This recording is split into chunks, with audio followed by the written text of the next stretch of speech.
ದೇವರ ಪ್ರೀತಿ ಎಂಥದ್ದು? ಹೇಗಿರುತ್ತದೆ?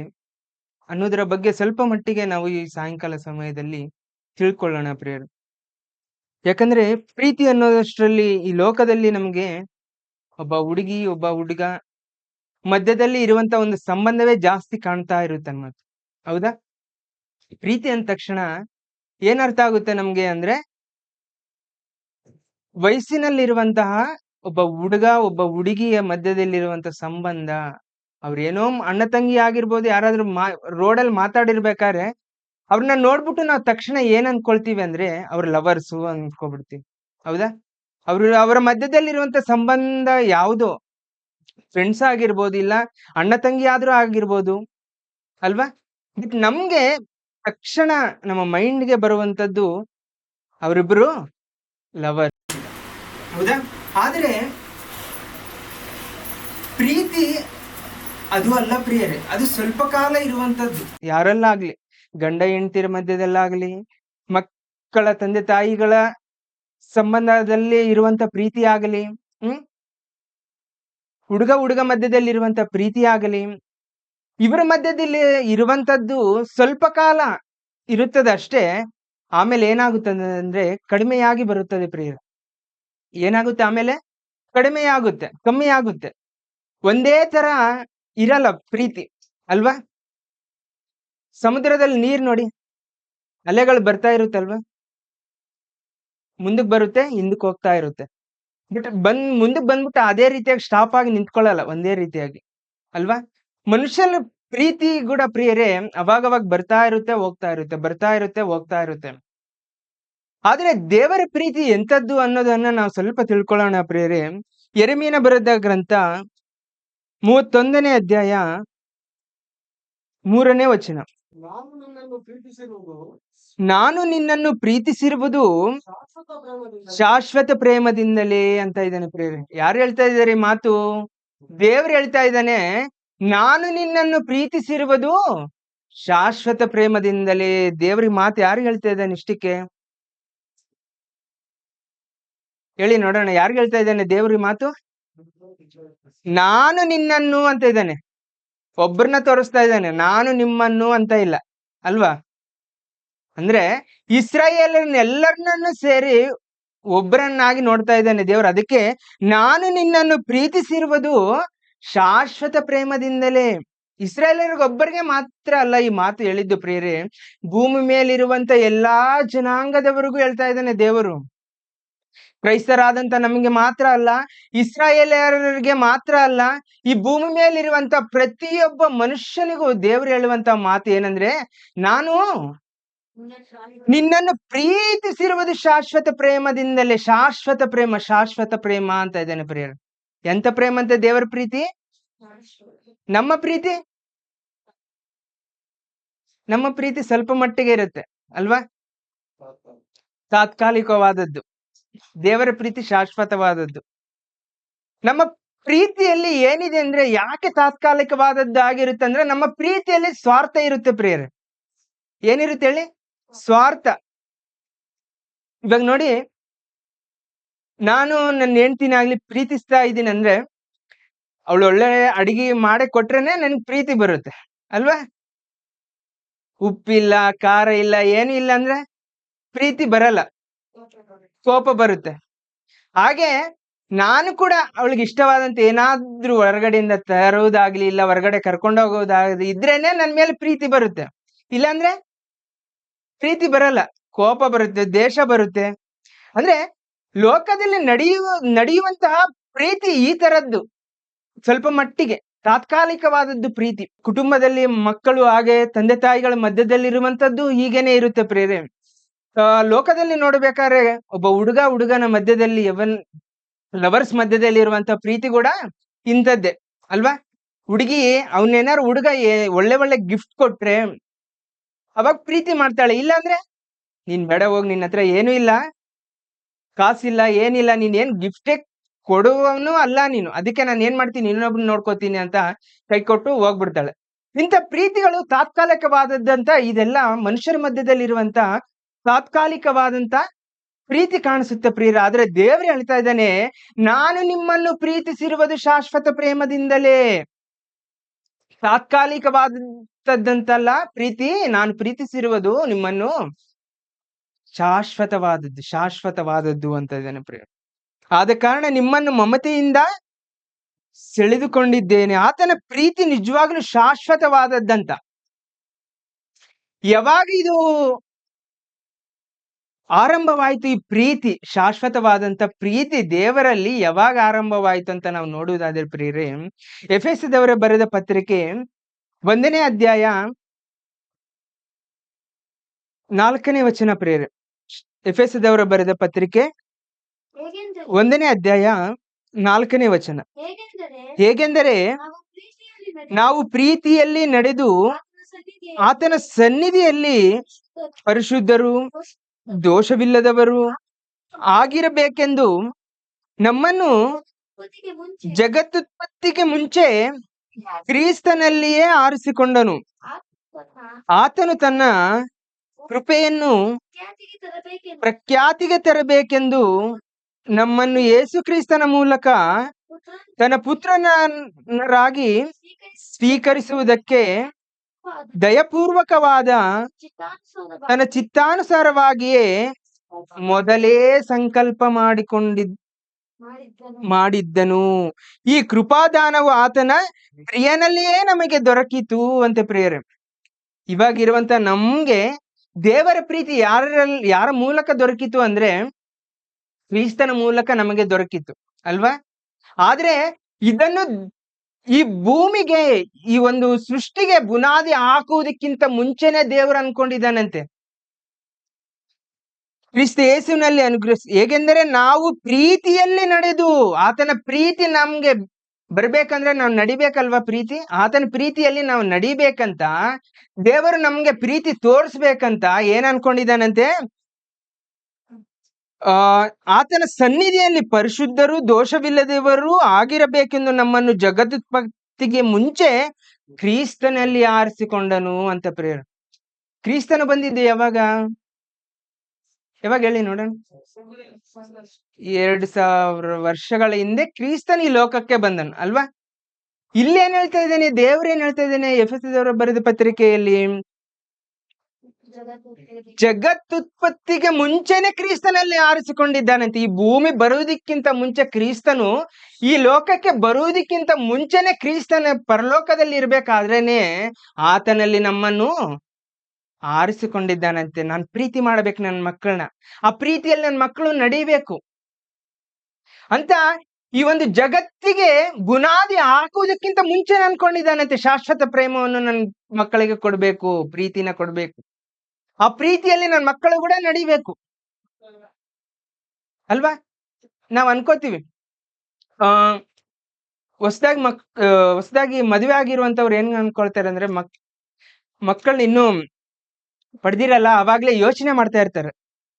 ನಾವು ಗಂಡ್ಮಕ್ಳನ್ನ ಎತ್ತಿದ್ರೆ ಇಲ್ಲ ಹೆಣ್ಮಕ್ಳನ್ನ ಎತ್ತಿದ್ರೆ ಏನ್ ಮಾಡ್ಬೇಕು, ಯಾವ ಸ್ಕೂಲಲ್ಲಿ ಓದಿಸ್ಬೇಕು, ಯಾವ ಕಾಲೇಜಲ್ಲಿ ಓದಿಸ್ಬೇಕು, ಏನ್ ಓದಿಸ್ಬೇಕು, ಏನ್ ಮಾಡ್ಬೇಕು, ಹುಡುಗರನ್ನ ಒಳ್ಳೆಯವರಾಗಿ ಯಾವ ರೀತಿಯಲ್ಲಿ ಮಾಡ್ಬೇಕು, ಫ್ಯೂಚರ್ ಬಗ್ಗೆ ಯೋಚನೆ ಮಾಡ್ತಾ ಇರ್ತಾರೆ. ಇನ್ನು ಇವಾಗ್ಲೇನೆ ಇವ್ರಿಗೆ ಮದ್ವೆ ಆಗಿರೋದು, ಆದ್ರೆ ಮಕ್ಕಳ ಬಗ್ಗೆ ಫ್ಯೂಚರು ಕನ್ಸ್ ಕಾಣ್ತಾ ಇರ್ತಾರೆ ಅನ್ಮತ್ತು ಅಲ್ವಾ.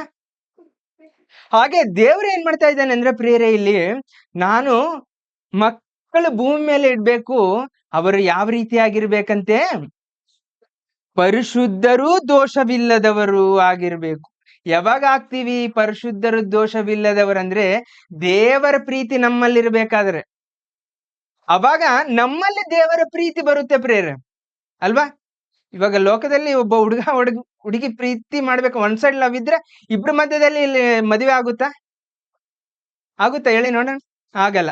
ಇಬ್ರುನು ಒಪ್ಕೋಬೇಕು, ನೀನಂದ್ರೆ ನನಗಿಷ್ಟ, ನಾನಂದ್ರೆ ನಿನಗಿಷ್ಟ ಅಂತ ಒಪ್ಕೊಂಡಾಗಲೇ ಅವಾಗ ಏನಾಗುತ್ತೆ, ಅವರಿಬ್ಬರ ಮಧ್ಯದಲ್ಲಿ ವಿವಾಹ ಬಂಧ ಅನ್ನೋದು ಏರ್ಪಡವಾಗುತ್ತೆ ಪ್ರಿಯರೇ, ಮದುವೆ ಆಗುತ್ತೆ ಅಷ್ಟೇ ಹೊರತು ಇಲ್ಲಾಂದ್ರೆ ಪ್ರೀತಿ ಆಗಲ್ಲ. ಒನ್ ಸೈಡ್ ಲವ್ ಏನಾಗುತ್ತೆ, ಶಾಡಿಸ್ಟ್ ಆಗ್ಬಿಡುತ್ತೆ. ಆಮೇಲೆ ಏನಾಗ್ತಾನೆ, ಹುಡುಗಿನ ನಾನು ಪ್ರೀತಿಯೇ ಮಾಡ್ಲಿಲ್ಲ, ಲವ್ ಮಾಡ್ಲಿಲ್ಲ ಅಂದ್ಬಿಟ್ಟು ಇವ್ನ ಏನ್ ಮಾಡ್ತಾನೆ ಅಂದ್ರೆ, ಯಾವ್ದೇ ಯಾಸಿಡ್ ಬಾಟ್ಲ್ ತಗೊಬಂದು ಮಕ್ಕದ ಮೇಲೇನೋ ಮೈ ಮೇಲೇನೋ ಎಲ್ಲ ಒಂದು ಚೆಲ್ಬೇಕು ಅನ್ನೋ ಒಂದು ಆಲೋಚನೆ ಬರ್ತದೆ ಪ್ರಿಯರೇ. ಇದು ಎಂತ ಪ್ರೀತಿ? ಆ ಹುಡುಗಿ ಮಾತಾಡಿಸ್ಬೇಕಾದ್ರೆ ನೋಡ್ಬೇಕಾದ್ರೆ ನೋಡುವಂತ ಪ್ರೀತಿ ತಾತ್ಕಾಲಿಕವಾದದ್ದು. ಆಮೇಲೆ ನೀನ್ ನನಗೆ ಬೇಡ ಅಂದ ತಕ್ಷಣನೇ ಇರ್ಲಿ ಬಿಡು, ನೀನ್ ಚೆನ್ನಾಗಿರು, ಎಲ್ಲ ಇರ್ಲಿ ಅನ್ಲೇ ಇಲ್ಲ. ಏನ್ ಮಾಡ್ದ? ಅವಳನ್ನೇನೋ ಒಂದ್ ಮಾಡ್ಬೇಕು. ನನ್ಗೆ ಒಂದು ಸಿನಿಮಾ ಡೈಲಾಗ್ ಇದೆ ನೋಡಿ, ಹಾ, నాకు దక్కనిది వేరెవరికి కూడా దక్కని. ಹಾಗೆ ತಾತ್ಕಾಲಿಕವಾದ ಪ್ರೀತಿ ಹಾಗೆ ಇರುತ್ತೆ ಪ್ರಿಯರೇ. ಸ್ವಲ್ಪ ಪ್ರೀತಿ ಇದ್ರೆ ಬೇರೆಯವರು ನಮ್ಗೆ ಪ್ರೀತಿ ತೋರಿಸಿದ್ರೆ ನಾವು ಏನಾಗ್ತೀವಿ? ನಾವು ಕೂಡ ಪ್ರೀತಿಯನ್ನು ತೋರಿಸುವವರಾಗ್ತೀವಿ ಇದು ಲೋಕದಲ್ಲಿ. ಆದ್ರೂ ಕೂಡ ದೇವರು ಇಲ್ಲಿ ನಮ್ಮನ್ನು ಪ್ರೀತಿಸಿದ ಹಾಗೆ ನಾವು ಕೂಡ ಪ್ರೀತಿಯಲ್ಲಿ ನಡೆಯದೆ ಬೇಕೆಂದು ಅಂತ ಇದ್ದಾನೆ ನೋಡಿ. ಹೇಗೆಂದರೆ ನಾವು ಪ್ರೀತಿಯಲ್ಲಿ ನಡೆದು ಆತನ ಸನ್ನಿಧಿಯಲ್ಲಿ ಪರಿಶುದ್ಧರು ದೋಷವಿಲ್ಲದವರು ಆಗಿರಬೇಕೆಂದು ಫಸ್ಟ್ ಪ್ರೀತಿಯಲ್ಲಿ ನಡೆಯಬೇಕು ಅಲ್ವಾ? ನಾವು ಫಸ್ಟ್ ಕಲಿಬೇಕಂದ್ರೆ ABCD ಕಲಿಬೇಕಂದ್ರೆ ಏನ್ ಮಾಡ್ಬೇಕಂದ್ರೆ ಫಸ್ಟ್ ಸ್ಕೂಲ್ಗೆ ಹೋಗ್ಬೇಕು, ಹೌದಾ ಇಲ್ವಾ? ಫಸ್ಟ್ ಸ್ಕೂಲ್ಗೆ ಹೋದ್ರೆ ಅಲ್ಲಿ ಟೀಚರ್ ನಮ್ಗೆ ಕಲ್ಸ್ಕೊಡ್ತಾರೆ. ಇಲ್ಲಿಂದನೇ ನನ್ಗೆ ಎಲ್ಲಾ ಬರ್ಬೇಕು, ಅಲ್ಲಿರುವಂತ ಪಾಠಗಳೆಲ್ಲಾ ಕಲಿಬೇಕು, ನನ್ ಮನೆಯಲ್ಲೇ ಇದ್ರೆ ಅಂದ್ರೆ ಬರಲ್ಲ ಪ್ರಿಯರೇ, ಹೌದಾ?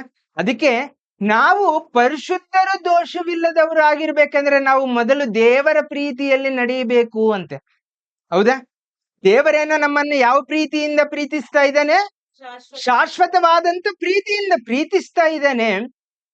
ಆ ಪ್ರೀತಿಯಲ್ಲಿ ನನ್ನ ಮಕ್ಕಳು ಕೂಡ ನಡಿಬೇಕು. ಯಾವ ರೀತಿಯಾಗಿ ನಡಿಬೇಕು ಅನ್ಕೊಳ್ತಾ ಇದ್ದಾನೆ ಅಂದ್ರೆ ಪರಿಶುದ್ಧರು ದೋಷವಿಲ್ಲದವರು. ದೋಷ ಇರಬಾರ್ದು, ಪರಿಶುದ್ಧತೆ ಇರ್ಬೇಕು, ದೋಷನೂ ಇರಬಾರ್ದು ಪ್ರೀತಿಯಲ್ಲಿ. ಅಂತ ಪ್ರೀತಿ ನನ್ನ ಮಕ್ಕಳಲ್ಲಿ ಇರ್ಬೇಕು. ಯಾಕಂದ್ರೆ ದೇವರಲ್ಲಿ ದೋಷವಿದೆಯಾ? ಪರಿಶುದ್ಧತೆ ಇದೆ. ಪರಿಶುದ್ಧತೆ ಇಲ್ಲದ ಪ್ರೀತಿ ಏನಾದ್ರು ದೇವರು ನಮ್ಗೆ ಕೊಡ್ತಾ ಇದ್ದಾನೆ ಪ್ರೇರಿ ಇವತ್ತಿನ ದಿನದಲ್ಲಿ? ಇಲ್ವಲ್ಲ. ಅದೇ ಪ್ರೀತಿ ನಮ್ಮಲ್ಲಿ ಇರ್ಬೇಕು ಅನ್ಕೊಳ್ತಾ ಇದ್ದಾನಂತೆ ಪ್ರಿಯರೇ. ಯಾಕೆ ಅಂದ್ರೆ ಮೊದಲನೇ ಯೋಹಾನ 4ನೇ ಅಧ್ಯಾಯ 20ನೇ ವಚನ. ಯೋಹಾನನು ಬರೆದ ಮೊದಲನೇ ಪತ್ರಿಕೆ 4ನೇ ಅಧ್ಯಾಯ 19ನೇ ವಚನದಿಂದ ಓದಿ. ದೇವರು ಮೊದಲು ನಮ್ಮನ್ನು ಪ್ರೀತಿಸಿದ್ದರಿಂದ ನಾವು ಪ್ರೀತಿಸುತ್ತೇವೆ. ನೋಡಿ, ನಮ್ಮಷ್ಟಕ್ಕೆ ನಮ್ಮಲ್ಲಿ ಪ್ರೀತಿ ಬರಲ್ಲ ಪ್ರಿಯರೇ. ಅಂತ ಒಳ್ಳೆ ಪ್ರೀತಿ, ಶಾಶ್ವತವಾದಂತ ನಮ್ಮಲ್ಲಿ ಕೂಡ ಪ್ರೀತಿ ಇರ್ಬೇಕು ಅಂದ್ರೆ ದೇವರು ನಮ್ಮನ್ನು ಪ್ರೀತಿಸಿದ್ದಾನಂತೆ. ಫಸ್ಟ್ ನಾವು ಪ್ರೀತಿಸಿದ್ದೀವ ನೋಡಿ? ಹೋಗ್ಲಿ, ನಾವು ದೇವರನ್ನ ಏನಾದ್ರು ಪ್ರೀತಿಸಿದ್ದೀವ ನಾವೇ ಫಸ್ಟ್ ಅಂದ್ರೆ ಇಲ್ಲ ಪ್ರಿಯರೇ, ದೇವರೇ ನಮ್ಮನ್ನು ಪ್ರೀತಿಸಿದ್ದಾನಂತೆ. ಓದಿ ಇನ್ನೊಂದ್ಸತಿ. ದೇವರು ಮೊದಲು ನಮ್ಮನ್ನು ಪ್ರೀತಿಸಿದ್ದರಿಂದ ನಾವು ಪ್ರೀತಿಸುತ್ತೇವೆ. ಒಬ್ಬನು ತಾನು ದೇವರನ್ನು ಪ್ರೀತಿಸುತ್ತೇನೆಂದು ಹೇಳಿ ತನ್ನ ಸಹೋದರನನ್ನು ದ್ವೇಷಿಸಿದರೆ ಅವನು ಸುಳ್ಳುಗಾರನಾಗಿದ್ದಾನೆ. ತಾನು ಕಂಡಿರುವ ತನ್ನ ಸಹೋದರನನ್ನು ಪ್ರೀತಿಸಿದವನು ತಾನು ಕಾಣದಿರುವ ದೇವರನ್ನು ಪ್ರೀತಿಸಲಾರನು ಅಂತೆ ಪ್ರಿಯರೇ. ನಾವು ಹೇಗೆ ಪ್ರೀತಿಸಬೇಕು ಅಂದ್ರೆ ಈ ಲೋಕದಲ್ಲಿ ಮೊದಲನೇದಾಗಿ ದೇವರ ಆಜ್ಞೆಯಲ್ಲಿ ದೇವರನ್ನು ಪ್ರೀತಿಸಬೇಕು ಅಂತ ಅಲ್ವಾ? ಮೊದಲನೇ ಆಜ್ಞೆ ಏನು? ನನ್ನನ್ನು ಪ್ರೀತಿಸು, ಆಮೇಲೆ ನಿನ್ನಂತೆ ನಿನ್ನ ನೆರೆಯವನನ್ನು ಪ್ರೀತಿಸು ಅಲ್ವಾ? ಇಲ್ಲಿ ನಾವು ದೇವರನ್ನು ಮೊದಲು ಪ್ರೀತಿಸ್ಬೇಕು. ಆದ್ರೆ ಯಾವ ರೀತಿಯಾಗಿ ಪ್ರೀತಿಸ್ಬೇಕಂತೆ? ದೇವ್ರು ನಮ್ಗೆ ಕಾಣಿಸ್ತಾನ ಪ್ರಿಯರೇ ದೇವ್ರನ್ನ ಪ್ರೀತಿಸೋದಕ್ಕೆ ಅಲ್ವಾ? ಈ ಲೋಕದಲ್ಲಿ ಹುಡುಗಿರು ಕಾಣಿಸ್ತಾರೆ, ಹುಡುಗರು ಕಾಣಿಸ್ತಾರೆ. ಬೇಕಾದ್ರೆ ಅವ್ರನ್ನ ಪ್ರೀತಿ ಮಾಡಿ ಅಂದ್ರೆ ಮಾಡ್ತೀವಿ ಹೋಗಿ ಆಚೆ ಅಲ್ವಾ? ದೇವ್ರನ್ನ ಪ್ರೀತಿ ಮಾಡಂದ್ರೆ ದೇವ್ರು ಕಾಣಿಸೋದೇ ಇಲ್ಲ. ಯಾವ ರೀತಿಯಾಗಿ ಆತನನ್ನು ಪ್ರೀತಿ ಮಾಡ್ಬೇಕು ನಾವು ಅಲ್ವಾ? ಎಂದಾದ್ರೆ ಕಾಣಿಸಿದಾನ ನಮ್ಗೆ ದೇವರು? ಮಾತಾಡಿ, ಅವಾಗ ನಾನು ಕೇಳುವಂತ ಕ್ವಶನ್ಗಳಿಗೆ ನೀವು ಮಾತಾಡ್ಬೇಕು. ಉತ್ತರ ತಪ್ಪಾದ್ರೂ ಪರವಾಗಿಲ್ಲ, ನಾನೇನು ಹೊಡಿಯಲ್ಲ ಯಾರನ್ನು, ಓಕೆನಾ? ದೇವ್ರ ಎಂದಾದ್ರೂ ನಮ್ಗೆ ಕಾಣಿಸಿದಾನ? ಇಲ್ವಲ್ಲ. ಆದ್ರೂ ನಾವು ದೇವ್ರನ್ನ ಪ್ರೀತಿಸ್ತೀವಿ. ದೇವ್ರಂದ್ರೆ ನನ್ಗೆ ತುಂಬಾ ಇಷ್ಟ ಅಂತ ಹೇಳ್ತಾ ಇರ್ತೀವಿ ನಾವು. ಆದ್ರೆ ದೇವ್ರು ಹೇಳ್ತಾ ಇದ್ದಾನೆ, ನಿನ್ನ ನನ್ನ ಎಷ್ಟಾಗಿ ಪ್ರೀತಿಸ್ತಾ ಇದೆಯಾ ನೋಡಿಲಿ ಅಂತ ಹೇಳ್ತಾ ಇದ್ದಾನೆ. ದೇವರು ಮೊದಲು ನಮ್ಮನ್ನು ಪ್ರೀತಿಸಿದ್ದರಿಂದ ನಾವು ಪ್ರೀತಿಸುತ್ತೇವೆ. ಒಬ್ಬನು ತಾನು ದೇವರನ್ನು ಪ್ರೀತಿಸುತ್ತೇನೆಂದು ಹೇಳಿ ತನ್ನ ಸಹೋದರನನ್ನು ದ್ವೇಷಿಸಿದರೆ ಅವನು ಸುಳ್ಳುಗಾರನಾಗಿದ್ದಾನೆಂತೆ. ಒಬ್ಬನ ಏನ್ ಮಾಡ್ತಾನೆ? ನಾನು ದೇವರನ್ನು ಪ್ರೀತಿಸ್ತಾ ಇದ್ದೀನಿ. ಆತನು ಕೊಟ್ಟಿರುವಂತ ಶಾಶ್ವತ ಪ್ರೀತಿನೇ ನಾನು ಆ ಶಾಶ್ವತ ಪ್ರೀತಿಯಿಂದ ನಾನು ಕೂಡ ದೇವರನ್ನ ಏನ್ ಮಾಡ್ತಾ ಇದ್ದೀನಿ, ಪ್ರೀತಿಸ್ತಾ ಇದ್ದೀನಿ ಅಂತ ನಮ್ಮ ಪಕ್ಕದಲ್ಲಿರುವ ಸಹೋದರನ ದ್ವೇಷಿಸಿದರೆ ನಾವೇನಂತೆ, ಸುಳ್ಳುಗಾರರು. ಯಾವ ವಿಷಯದಲ್ಲಿ? ದೇವರನ್ನು ಪ್ರೀತಿಸುತ್ತೇವೆ ಅನ್ನುವ ವಿಷಯದಲ್ಲಿ ಸುಳ್ಳುಗಾರರು ಪ್ರಿಯರೇ. ನಾವು ಎಂತ ವಿಷಯದಲ್ಲಿ? ದೇವರನ್ನು ನಾನು ನಿಜವಾಗ್ಲೂ ಪ್ರೀತಿಸ್ತಾ ಇದ್ದೀನಿ ಅನ್ನುವ ವಿಷಯದಲ್ಲಿ ಸುಳ್ಳುಗಾರರಾಗ್ತೀವಿ. ಯಾಕೆಂದ್ರೆ ನಮ್ಮ ಪಕ್ಕದಲ್ಲಿರುವಂತ ಸಹೋದರನನ್ನು, ತೆಲುಗಲ್ಲಿ ಚೆನ್ನಾಗಿದೆ ಪ್ರೇರ ಆ వచనವನ್ನು ఓది, ఎవడైనను నేను దేవునిని ప్రేమించుచున్నానని చెప్పి తన సహోదరుని దేశించిన ఎడల అతడు అబద్ధికుడు. తన సహోదరుని దేశించిన ఎడల అతడు ಅಬದ್ಧಿಕಡಗುನು ಅಂತ ಇದೆ. ಅಬದ್ಧಿಕಡು ಅಂದ್ರೆ ಸುಳ್ಳುಗಾರನು. ಯಾಕೆ? ಪಕ್ಕದಲ್ಲಿರುವಂತ ಸಹೋದರನ್ ಯಾರು ಹೇಳಿ? ಸಹೋದರನ್ ದೇಶಿಸಿದರೆ ಅವನು ಸುಳ್ಳುಗಾರನು. ಅಂದ್ರೆ ಯಾರು ಸುಳ್ಳುಗಾರನು? ನಾವು ದೇವರನ್ನ ಪ್ರೀತಿಸ್ತಾ ಇಲ್ಲ, ಕಾಣದೆ ಕೆಳಗೆ ಇನ್ನು ಓದಿ, ಕನ್ನಡದಲ್ಲಿ ಓದಿ.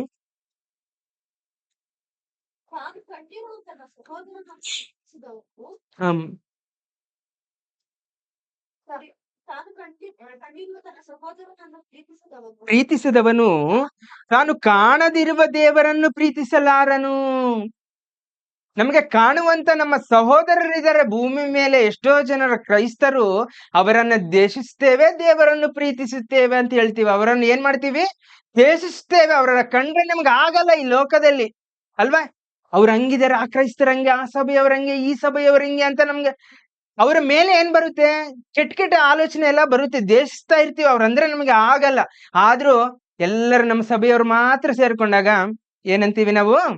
ದೇವ್ರಂದ್ರೆ ತುಂಬಾ ಇಷ್ಟ ಬ್ರದರ್, ಸಹೋದರಿ, ಸಹೋದರ, ನನಗೆ ದೇವ್ರಂದ್ರೆ ತುಂಬಾ ಇಷ್ಟ. ಎಷ್ಟು ಇಷ್ಟ ಅಂದ್ರೆ, ಈಗೋ ದೇವ್ರು ಹೇಳ್ತಾ ಇದ್ದಾನೆ, ನನ್ನ ಎಷ್ಟು ಪ್ರೀತಿಸ್ತಾ ಇದೀಯ ನೋಡಪ್ಪ ನೀನು.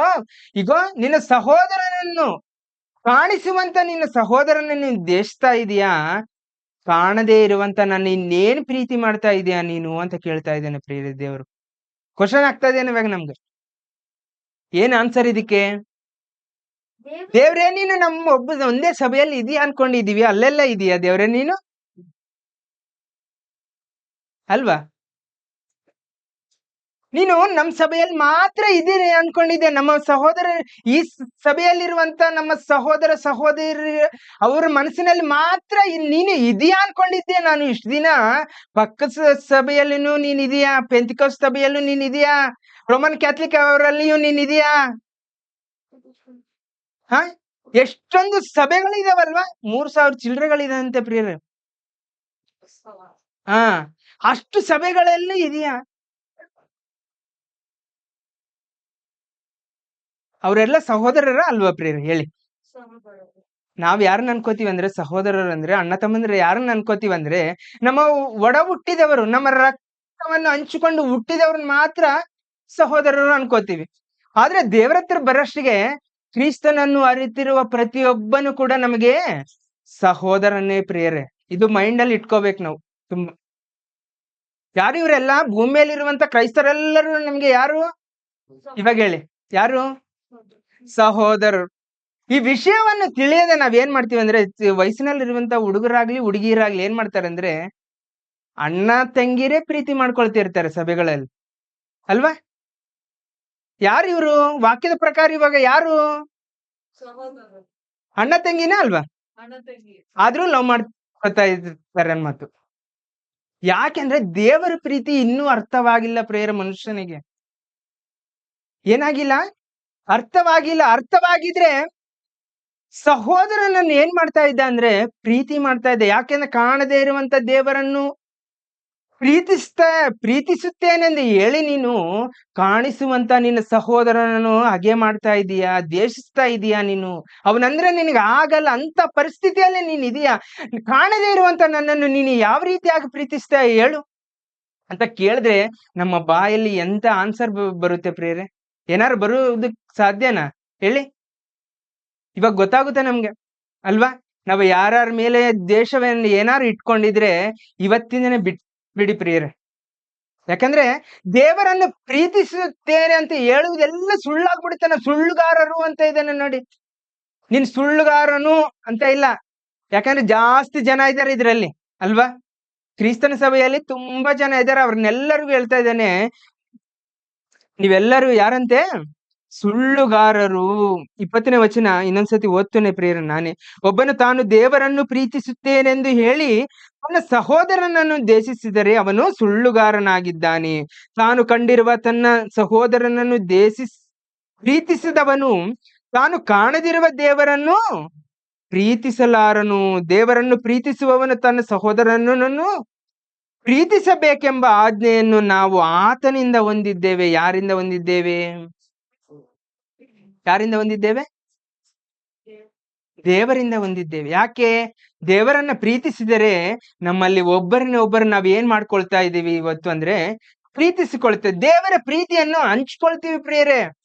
ನಮ್ಮ ಪ್ರೀತಿ ಬೇರೆ, ಆದ್ರೆ ನಮ್ಮಲ್ಲಿ ಇರ್ಬೇಕು ಅನ್ಕೊಂಡಿದ್ದು ದೇವರ ಯಾವ ಪ್ರೀತಿ? ಆತನ ಪ್ರೀತಿ. ಆ ಪ್ರೀತಿ ಶಾಶ್ವತವಾದಂತ ಪ್ರೀತಿ, ಅದು ನಮ್ಮಲ್ಲಿರ್ಬೇಕು ಅನ್ಕೊಂಡ ಅಲ್ವಾ. ಆ ಪ್ರೀತಿ ನಮ್ಮಲ್ಲಿರ್ಬೇಕಂದ್ರೆ ನಾವ್ ಯಾವ ರೀತಿಯಾಗಿರ್ಬೇಕಂತೆ? ಪರಿಶುದ್ಧರು, ದೋಷವಿಲ್ಲದವರು. ಯಾವ ದೋಷ ಇರಬಾರ್ದು. ಪರಿಶುದ್ಧತೆ ಮೊದಲು ನಿನ್ಗಿರ್ಬೇಕು. ಆಮೇಲೆ ನಿನ್ಗೆ ಯಾವ ಸುಳ್ಳುಗಾರನು ಅನ್ನೋ ಆಪಾದನೆ ಕೂಡ ಬೇಡ ನಮ್ಗೆ ಅಲ್ವಾ. ಬೇಡ ಅಂದ್ರೆ ಯಾವ ರೀತಿಯಾಗಿರ್ಬೇಕು?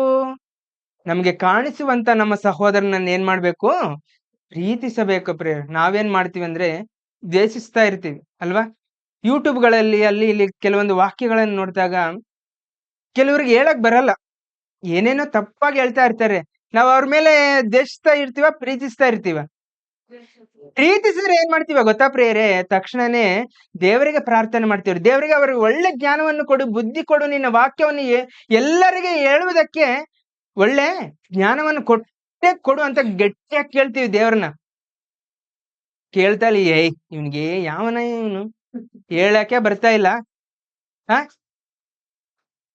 ಅಂತ ದೇಶ ಬಂದ್ಬಿಡುತ್ತೆ ಆಟೋಮೆಟಿಕ್ ಆಗಿ. ಅಂದ್ರೆ ನಮ್ಮಲ್ಲೇ ಪ್ರೀತಿ ಇಲ್ಲ. ಮೊದಲು ನಮ್ಮಲ್ಲಿ ಏನಿಲ್ಲ? ಪ್ರೀತಿ ಇಲ್ಲ ಪ್ರಿಯರೇ. ಯೋಹಾನನ್ ಬರೆದ ಅದೇ 1ನೇ ಪತ್ರಿಕೆ 1ನೇ ಅಧ್ಯಾಯ 7ನೇ ವಚನ ಒಂದ್ಸತಿ ಓದ್ಕೊಳ್ಳೋಣ ಪ್ರಿಯರೇ. ಆದರೆ ಆತನು ಬೆಳಕಿನಲ್ಲಿರುವಂತೆಯೇ ನಾವು ಬೆಳಕಿನಲ್ಲಿ ನಡೆದರೆ ನಾವು ಒಬ್ಬರ ಸಂಗಡ ಒಬ್ಬರು ಅನ್ಯೋನ್ಯತೆಯಲ್ಲಿದ್ದೇವೆ ಮತ್ತು ಆತನ ಮಗನಾದ ಯೇಸುವಿನ ರಕ್ತವು ಸಕಲ ಪಾಪವನ್ನು ನಿವಾರಣೆ ಮಾಡಿ ನಮ್ಮನ್ನು ಶುದ್ಧಿ ಮಾಡುತ್ತದೆ ಅಂತೆ ಪ್ರಿಯರೇ. ದೇವರು ಬೆಳಕಿನಲ್ಲಿದ್ದಾನೆ, ನಾವು ಕೂಡ ಬೆಳಕಿನಲ್ಲಿ ಇರಬೇಕು ಅಲ್ವಾ. ನೀವು ಲೋಕಕ್ಕೆ ಏನಾಗಿದ್ದೀರಾ? ಎಂತ ಬೆಳಕು? ಬೆಳಕಾಗಿದ್ದೀರಾ? ಎಂತ ಬೆಳಕು? ಬೆಳಕಾಗಿ ಇದ್ದೀವಿ ಅನ್ನೋ ವಾಕ್ಯ ಗೊತ್ತು, ಬೆಳಕಾಗಿರ್ಬೇಕು ಅನ್ನೋ ಮನಸ್ಸು ಮಾತ್ರ ಗೊತ್ತಿಲ್ಲ ಪ್ರೇರ ನಮ್ಗೆ, ತುಂಬಾ ಜನಕ್ಕೆ. ಯಾಕಂದ್ರೆ ಇಲ್ಲಿ ಹೇಳ್ತಾ ಇದ್ದಾನೆ, ಆತನು ಬೆಳಕಿನಲ್ಲಿರುವಂತೆಯೇ ನಾವು ಬೆಳಕಿನಲ್ಲಿ ನಡೆದರೆ ನಾವು ಒಬ್ಬರ ಸಂಗಡಲ್ಲೊಬ್ಬರು ಅನ್ಯೋನ್ಯತೆಯಲ್ಲಿದ್ದೇವೆ, ಇರುತ್ತೇವೆ. ಹೌದಾ ಪ್ರಿಯರೇ? ದೇವರು ಬೆಳಕಿನಲ್ಲಿದ್ದಾನಂತೆ, ನಾವು ಕತ್ತಲಲ್ಲಿದ್ರೆ ಮಾತ್ರ ಸಹೋದರ ಮಧ್ಯದಲ್ಲಿ ಅನ್ಯೋನ್ಯತೆ ಇರೋದಿಲ್ಲ ಪ್ರಿಯರೇ. ಎಲ್ಲಿರ್ಬೇಕು ನಾವು ಅಂದ್ರೆ, ದೇವರು ಬೆಳಕಿನಲ್ಲಿದ್ದಾನೆ, ನಾನು ಕೂಡ ಬೆಳಕಿನಲ್ಲಿರ್ಬೇಕು ಅನ್ನೋ ಥಾಟ್ ಮೈಂಡ್ ನಮ್ಗೆ ಇರ್ಬೇಕು. ಅವಾಗ್ಲೇ ನಾವೇನಾಗ್ತೀವಿ? ನಾವೆಲ್ಲರೂ ಕೂಡ ಅನ್ಯೋನ್ಯತೆಯಲ್ಲಿರ್ತೀವಿ ಅಂತೆ ಪ್ರಿಯರೇ, ಒಕ್ಕಟ್ಟಾಗಿರ್ತೀವಿ. ಅನ್ಯೋನ್ಯತೆ ಅಂದ್ರೆ ಏನು ಪ್ರಿಯರೇ? ಒಗ್ಗಟ್ಟು ಅಲ್ಲ. ಚಿಕ್ಕ ವಯಸ್ಸಲ್ಲಿ ಸ್ಕೂಲಲ್ಲಿ ಹೇಳ್ಕೊಡ್ತಿರ್ತಾರೆ ನಮ್ಗೆ, ಒಗ್ಗಟ್ಟಿನಲ್ಲಿ ಬಲವಿದೆ ಅಂತೆ ಪ್ರಿಯರೇ. ಅದನ್ನೇ ಇಲ್ಲಿ ಹೇಳ್ತಾ ಇದ್ದೇನೆ. ಅಂದ್ರೆ ನಾವು ಅನ್ಯೋನ್ಯತೆಯಲ್ಲಿರ್ಬೇಕು, ದೇವರ ಪ್ರೀತಿಯನ್ನು ಇತರರಿಗೆ ಹಂಚ್ಬೇಕು ಅನ್ನೋ ಆಜ್ಞೆ ದೇವರೇ ಕೊಟ್ಟಿದ್ದಾನೆ, ಯೇಸು ಕ್ರಿಸ್ತನೇ. ನಾನು ನಿಮ್ಗೊಂದು ಹೊಸ ಆಜ್ಞೆಯನ್ನು ಕೊಡುತ್ತೇನೆ. ಯೋಹಾನ 13:34 ನೋಡಿ. ನಾನು ನಿಮಗೆ ಹೊಸ ಆಜ್ಞೆಯನ್ನು ಕೊಡುತ್ತೇನೆ, ಏನೆಂದರೆ ನೀವು ಒಬ್ಬರನ್ನೊಬ್ಬರು ಪ್ರೀತಿಸಬೇಕು. ನಾನು ನಿಮ್ಮನ್ನು ಪ್ರೀತಿಸಿದ ಮೇರೆಗೆ ನೀವು ಸಹ ಒಬ್ಬರನ್ನೊಬ್ಬರು ಪ್ರೀತಿಸಬೇಕು ಎಂಬುದೇ ಅಂತ ಪ್ರಿಯರೇ. ಯಾರು ಕೊಟ್ಟಿದ್ದಾರೆ ಈ ಆಜ್ಞೆ? ಯೇಸು ಕ್ರಿಸ್ತನು ಶಿಷ್ಯರಿಗೆ ಹೇಳ್ತಾ ಇದ್ದಾನೆ, ನಾನು ಒಂದು ಹೊಸ ಆಜ್ಞೆಯನ್ನು ಕೊಡ್ತೇನೆ. ಏನಪ್ಪಾ ಅಂದ್ರೆ, ನಾನು ನಿಮಗೆ ಒಂದು ಹೊಸ ಆಜ್ಞೆಯನ್ನು ಕೊಡುತ್ತೇನೆ. ಏನೆಂದರೆ, ನೀವು ಒಬ್ಬರನ್ನೊಬ್ಬರು ಪ್ರೀತಿಸಬೇಕು. ನೀವು ಒಬ್ಬರನ್ನೊಬ್ಬರು ಪ್ರೀತಿಸಬೇಕು. ಯಾರನ್ನ ಪ್ರೀತಿಸ್ಬೇಕಂತೆ? ಒಬ್ಬರನ್ನೊಬ್ಬರು ಪ್ರೀತಿಸಬೇಕು. ಯಾಕಂದ್ರೆ ನಮ್ಮಲ್ಲಿ ಅನೇಕರಿಗೆ, ಬೇರೆ ಸಭೆಗಳು ಬೇಡ ಬಿಡ್ರಿ, ನಮ್ಮಲ್ಲಿ ನಮ್ಗೆ ಕೆಲವ್ರಿಗೊಂದ್ ಆಗಲ್ಲ. ಇಲ್ಲಲ್ಲ, ನಾನ್ ನಮ್ಮೂರಲ್ಲಿ ನೋಡಿದೀನಿ. ಯಾಕಂದ್ರೆ ಒಬ್ರನ್ನೊಬ್ಬ ಅಂದ್ರೆ ಆಗಲ್ಲ. ಆದ್ರೂ ನಾವು ವಾಕ್ಯ ಹೇಳ್ತಾ ಇರ್ತೀವಿ, ಹಾಡುಗಳು ಆಡ್ತಾ ಇರ್ತೀವಿ, ಪ್ರಾರ್ಥನೆ ಮಾಡ್ತಾ ಇರ್ತೀವಿ, ಆ ಅನೇಕ ಹಳ್ಳಿಗಳಿಗೆ ಹೋಗಿ ಸುವಾರ್ತೆಯನ್ನು ಸಾರ್ತಾ ಇರ್ತೀವಿ. ಆದ್ರೆ ಸಹೋದರರ ಮಧ್ಯದಲ್ಲಿ ಏನಿಲ್ಲ? ಪ್ರೀತಿ ಇಲ್ಲ. ಪ್ರೀತಿ ಇಲ್ಲ ಪ್ರಿಯರೇ, ಪ್ರೀತಿ ಇಲ್ಲ. ಪ್ರೀತಿನೇ ಇರ್ಬೇಕು ಅಂತ ಹೇಳ್ತಾ ಇದ್ದೇನೆ ಯೇಸು ಕ್ರಿಸ್ತನು. ಸಹೋದರರು, ನೀವು ಒಬ್ಬರನ್ನೊಬ್ಬರು ಪ್ರೀತಿಸಬೇಕು. ನಾನು ನಿಮ್ಮನ್ನು ಪ್ರೀತಿಸಿದ ಮೇರೆಗೆ ನೀವು ಸಹ ಒಬ್ಬರನ್ನೊಬ್ಬರು ಏನ್ ಮಾಡ್ಬೇಕು? ಪ್ರೀತಿಸ್ಕೊಳ್ಬೇಕು. ನಾನ್ ನಿಮ್ಮನ್ನು ಪ್ರೀತಿಸಿದ್ದೇನಾ? ದೇವರು ಪ್ರೀತಿಸಿದಾನ ಪ್ರಿಯರ ನಮ್ಮನ್ನ? ಯೇಸು ಕ್ರಿಸ್ತನು ಪ್ರೀತಿಸಿದಾನ ನಮ್ಮನ್ನ? ದೇವರು ಯಾವ ರೀತಿಯಾಗಿ ಪ್ರೀತಿಸಿದಾನ ಒಂದ್ಸತಿ ನೋಡೋಣ ಪ್ರಿಯರೇ. ಇದೇ ಯೋಹಾನನ ಬರೆದ ಸುವಾರ್ತೆ 3ನೇ ಅಧ್ಯಾಯ 16ನೇ ವಚನ ಒಂದ್ಸತಿ ಓದಿ. ನಮ್ಗೆಲ್ಲರೂ ಗೊತ್ತಿರೋ ವಚನನೇ. ದೇವರು ಲೋಕದ ಮೇಲೆ ಎಷ್ಟೋ ಪ್ರೀತಿಯನ್ನಿಟ್ಟು ತನ್ನ ಒಬ್ಬನೇ ಮಗನನ್ನು ಕೊಟ್ಟನು.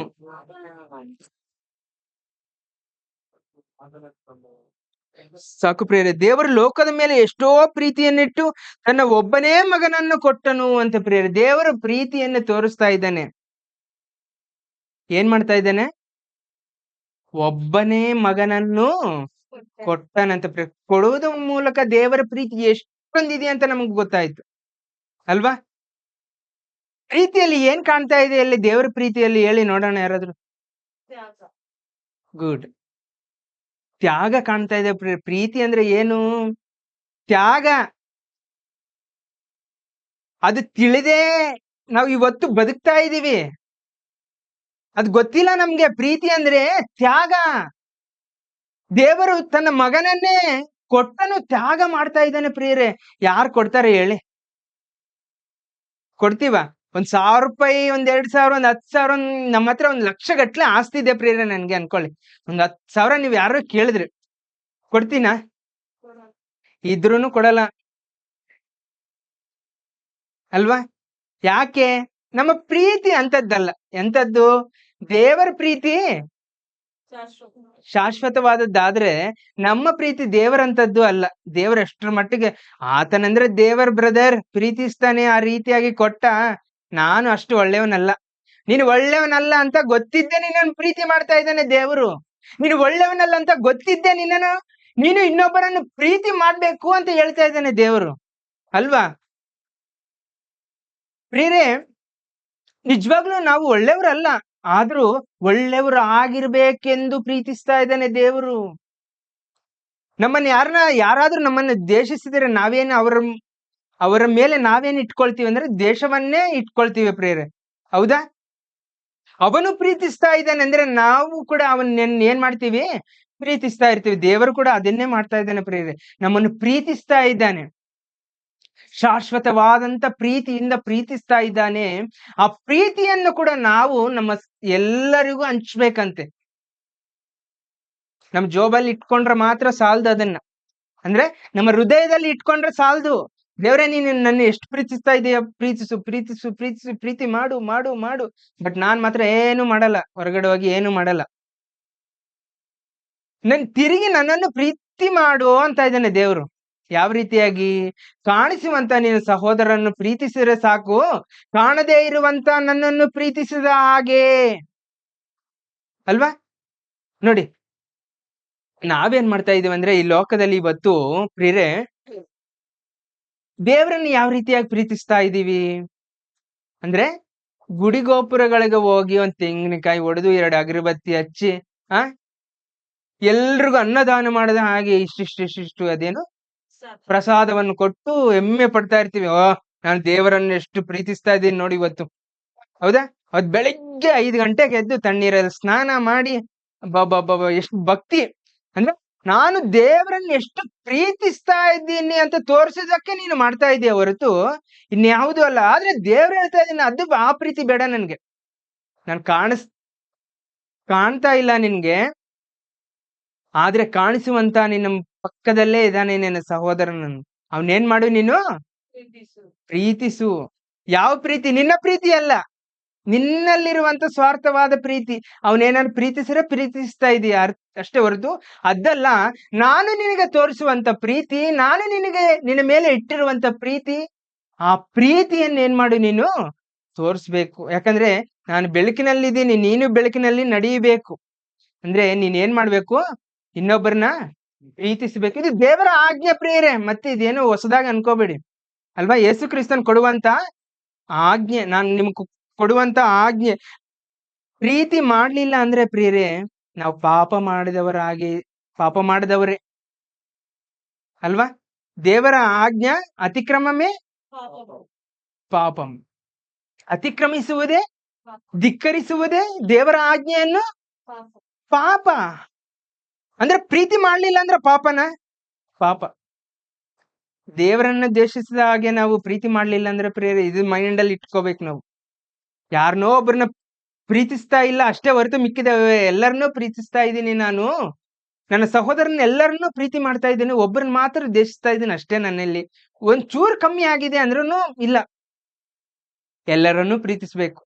ದೇವರ ಲೋಕದಲ್ಲಿ 700-800 ಕೋಟಿ ಮನುಷ್ಯರಿದ್ದಾರೆ. ಇವತ್ತಿನ ದಿನದಲ್ಲಿ ಜನಸಂಖ್ಯೆ ಎಷ್ಟಿದೆ ಪ್ರಿಯರೇ? 800 ಕೋಟಿಗಿಂತ ಜಾಸ್ತಿನೇ ಇದೆ. ಅಷ್ಟು ಜನರನ್ನು ದೇವರು ಯಾವ ರೀತಿಯಾಗಿ ಪ್ರೀತಿಸ್ತಾ ಇದ್ದಾನೆ ನೋಡಿ. ಎಲ್ರಿಗೂ ಗಾಳಿ ಕೊಡ್ತಾ ಇದ್ದಾನೆ, ಎಲ್ರಿಗೂ ಸೂರ್ಯನ ಬೆಳಕು ಕೊಡ್ತಾ ಇದ್ದಾನೆ ಅಲ್ವಾ. ಎಲ್ರಿಗೂ ಆಹಾರ ಕೊಡ್ತಾ ಇದ್ದಾನೆ, ಭೂಮಿಯಲ್ಲಿ ಬರುವಂತ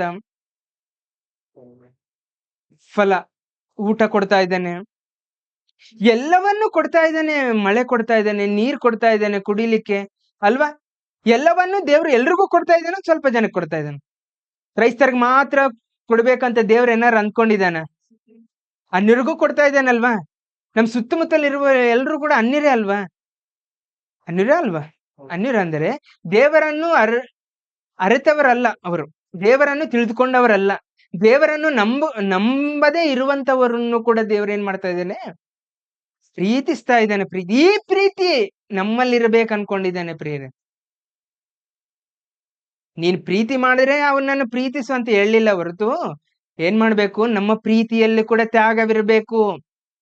ದೇವರು ನಮ್ಮನ್ನ ಎಷ್ಟೋ ಪ್ರೀತಿಸಿ ತನ್ನ ಒಬ್ಬನೇ ಮಗನನ್ನು ನಮಗೆ ಕೊಟ್ಟನು. ಆ ಮಗನ ಏನ್ ಮಾಡ್ದ? ನಾವ್ ಯಾರು ಕೂಡ ನಾಶನವಾಗಬಾರದಂತೂ ಆತನು ಕೂಡ ತನ್ನ ಪ್ರಾಣವನ್ನು ತ್ಯಾಗ ಮಾಡಿದ ಪ್ರೇರಣೆ ನಮ್ಗೆ. ಆತನಲ್ಲಿ ಏನ್ ಕಾಣಿಸ್ತಾ? ಆತನ ಪ್ರೀತಿಯಲ್ಲಿ ಏನ್ ಕಾಣಿಸ್ತಾ ಇದೆ ನಮ್ಗೆ?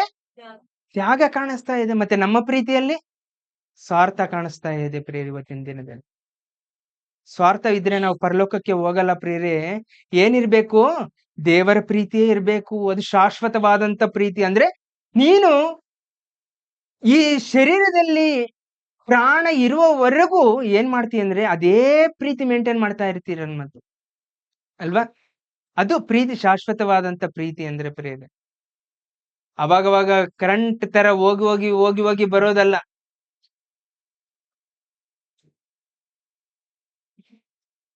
ಅಂತ ಪ್ರೀತಿ ಅಲ್ಲ ದೇವರ ಪ್ರೀತಿ. ಎಂತ ಪ್ರೀತಿ? ಶಾಶ್ವತವಾಗಿ. ಇವಾಗ ನೋಡಿ, ಸೂರ್ಯನ್ ನೋಡ್ತಾ ಇದ್ದೀವಿ, ಹೆಂಗಿದೆ?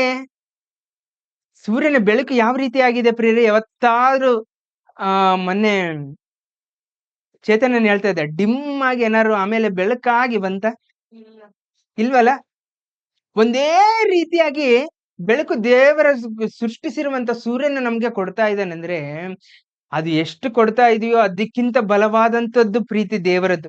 ಅದಕ್ಕೆ ಶಾಶ್ವತವಾದಂತ ಪ್ರೀತಿ ಅಂತ ಇದ್ದೇನೆ. ಇನ್ನೊಂದ್ಸತಿ ಓದ್ಕೊಳ್ಳೋಣ ಪ್ರಿಯರೇ ನಾವು ಆ ವಚನವನ್ನು. ಯೆರೆಮೀಯನ ಬರೆದ ಗ್ರಂಥ 31ನೇ ಅಧ್ಯಾಯ 3ನೇ ವಚನ ಪ್ರಿಯರೇ.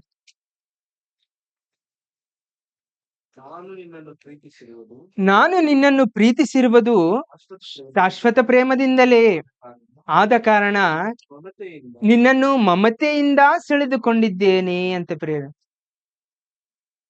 ಯಾವ ರೀತಿಯಾಗಿ ಸೆಳೆದುಕೊಂಡಿದ್ದಾನಂತೆ? ಮಮತೆಯಿಂದ. ಯಾಕೆ ಅಂದ್ರೆ ದೇವರು ನಮ್ಮನ್ನು ಪ್ರೀತಿಸಿರುವುದು ಶಾಶ್ವತ ಪ್ರೇಮದಿಂದ. ಟೆಂಪರರ್ ಪ್ರೇಮ ಅಲ್ಲ, ಪ್ರೀತಿ ಅಲ್ಲ, ಅದು ಶಾಶ್ವತ ಪ್ರೇಮದಿಂದ ಪ್ರೀತಿಸಿದ್ದಾನೆ. ಆ ಪ್ರೀತಿನ ನಾವು ಇವತ್ತಿನ ದಿನದಲ್ಲಿ ಯಾರಿಗೆ ತೋರಿಸ್ಬೇಕಂತೆ? ನಮ್ಮ ಮಧ್ಯದಲ್ಲಿರುವಂತ ಸಹೋದರರಿಗೆ ತೋರಿಸ್ಬೇಕಂದ್ರೆ ನಾವು ಕೂಡ ಅವರನ್ನ ಪ್ರೀತಿಸಬೇಕು. ಯಾಕೆ? ದೇವರು ನಮ್ಮನ್ನ ಪ್ರೀತಿಸ್ತಾ ಇದ್ದಾನೆ, ದೇವರು ನಮ್ಗೆ ಪ್ರೀತಿ ಕೊಟ್ಟಿದ್ದಾನೆ. ಆ ಪ್ರೀತಿನ ಕೂಡ ನಾವು ಏನ್ ಮಾಡ್ಬೇಕು? ಹಂಚ್ಬೇಕು ಪ್ರಿಯರೇ. ಯಾರಿಗೆ? ಫಸ್ಟ್ ಸಹೋದರರು ಹಂಚ್ಬೇಕು, ಆಮೇಲೆ ನೆರೆಯವರು. ಓಕೆ, ಫಸ್ಟ್ ಯಾರಿಗೆ? ಇವಾಗ ಒಂದ್ ಕುಟುಂಬದಲ್ಲಿ ಪ್ರಿಯರೇ ಏನೇ ಅಡ್ಗೆ ಮಾಡ್ಲಿ, ತಾಯಿ ಮಕ್ಕಳಿಗೆ ಬಡಿಸ್ತಾಳ, ಇಲ್ಲಾಂದ್ರೆ ಪಕ್ಕದ ಮನೆಯವ್ರಿಗೆ ಎಲ್ರಿಗೂ ಫಸ್ಟ್ ಬಡಿಸ್ತಾಳೆ? ಹೇಳಿ. ಮನೇಲಿ ಮಕ್ಕಳಿಗೆ, ಯಾರೇ ಆಗ್ಲಿ ಹೊರಗಿನವ್ರು ಬಂದ್ರು ಮಕ್ಕಳಿಗೆ ಸ್ವಲ್ಪ ತೆಗ್ದಿಡ್ತಾಳೆ ಮನೆಯಲ್ಲಿ. ಹೌದಾ? ನೋಡಿ, ಅಂದ್ರೆ ಫಸ್ಟ್ ನಿನ್ನ ಮನೆಯವರು ಅಂದ್ರೆ ನಿನ್ನ ಸಹೋದರನ್ನ ಏನ್ ಮಾಡ್ಬೇಕು? ನಾವು ಪ್ರೀತಿಸಬೇಕು. ಅದೇ ದೇವರನ್ನು ಪ್ರೀತಿಸುತ್ತೇವೆ ಅನ್ನೋದಕ್ಕೆ ಸಾಕ್ಷಿ ಪ್ರಿಯರು. ದೇವರು ಈ ವಾಕ್ಯದ ಮೂಲಕ ನಮ್ಮನ್ನು ಆಶೀರ್ವದಿಸಲಿ. ಪ್ರಾರ್ಥನೆ ಮಾಡಿಕೊಳ್ಳೋಣ. ಪ್ರೀತಿ ಪರಲೋಕದಲ್ಲಿರುವ ನಮ್ಮ ತಂದೆಯಾದ ದೇವರೇ, ನಿನ್ನೊಂದು ಪರಿಶುದ್ಧವಾದ ನಾಮಕ್ಕೆ ಸ್ತೋತ್ರಪ್ಪ.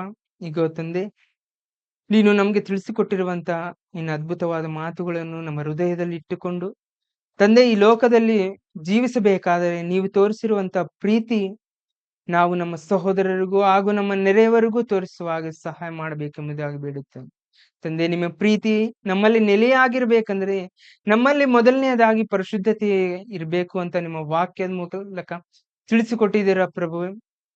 ತಂದೆ, ಆ ಪರಿಶುದ್ಧತೆಯನ್ನು ಕಾಪಾಡಿಕೊಳ್ಳುವುದಕ್ಕೆ ಸಹಾಯ ಮಾಡಬೇಕೆಂಬುದಾಗಿ ಬೇಡುತ್ತೇನೆ. ಇಲ್ಲಿ ಕೂಡಿ ಬಂದಿರುವಂತ ಎಲ್ಲಾ ನಿನ್ನ ಮಕ್ಕಳನ್ನು ಆಶೀರ್ವದಿಸು ತಂದೆ.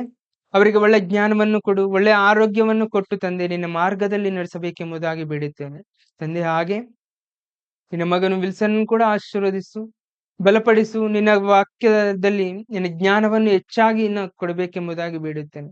ಯಾಕಂದರೆ ತಂದೆ, ಜ್ಞಾನವನ್ನು ನಿನ್ನಲ್ಲಿ ಇದೆಯಪ್ಪ. ಯಾವನಿಗಾದರೂ ಜ್ಞಾನವು ಕಡಿಮೆಯಾಗಿದ್ದರೆ ಅವನು ನನ್ನನ್ನು ಬೇಡಿಕೊಳ್ಳಲಿ ಅಂತ ನಿನ್ನ ವಾಕ್ಯದ ಮೂಲಕ ನಮಗೆ ತಿಳಿಸಿಕೊಟ್ಟಿದೀಯ. ಯಾಕೆಂದ್ರೆ ನೀನು ಕೊಡುವಾತನಾಗಿದ್ದೀಯ. ನಾವು ಕೇಳುತ್ತೇವೆ ಅಪ್ಪ ತಂದೆ, ನಮ್ಮೆಲ್ಲರಿಗೂ ಕೂಡ ಜ್ಞಾನವು ತುಂಬಾ ಕಡಿಮೆ ಆಗಿದೆ ತಂದೆ. ಇನ್ನು ಹೆಚ್ಚಿನ ರೀತಿಯಲ್ಲಿ ಜ್ಞಾನವನ್ನು ಕಲಿತುಕೊಂಡು ಈ ಲೋಕಕ್ಕೆ ಹೋಗಿ ನಿನ್ನ ವಾಕ್ಯವನ್ನು ಸಾರುವುದಕ್ಕೆ ಸಹಾಯ ಮಾಡಬೇಕೆಂಬುದಾಗಿ ಬೇಡುತ್ತೇನೆ.